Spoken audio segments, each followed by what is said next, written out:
impastare il pane. Io ho messo solo farina, lievito madre e acqua. Adesso andiamo ad aggiungere semi di anice o cimino in siciliano, quindi direttamente nell'impasto. Un po' di sale e lo zucchero. Deve essere molto duro, perché oltre alla cottura al forno, quindi la classica cottura, deve tenere una cottura, la squaratura, la sbollentatura. Il profumo è eccezionale perché riscaldando la pasta i semi di anice iniziano a rilasciare il loro profumo.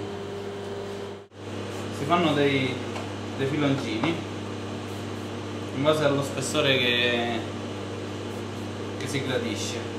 Allora si fanno delle incisioni, 1 e 2, e si unisce il pane. Poi possiamo fare i classici mustazzole o come si vogliono chiamare meglio, biscotti, quelli che si mettono sopra.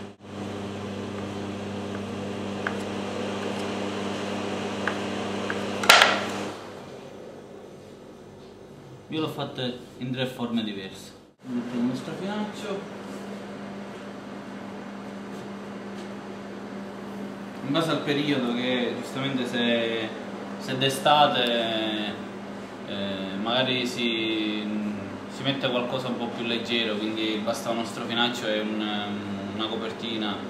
Se d'inverno di solito si mettono più coperte per aiutare la lievitazione.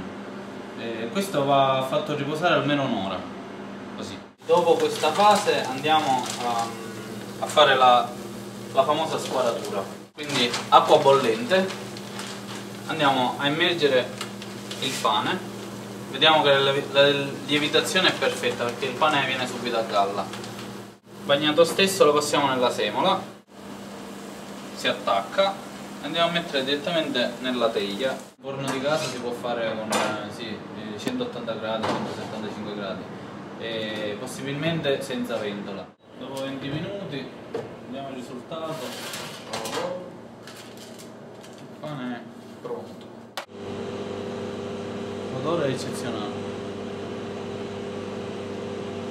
Sparato e pronto.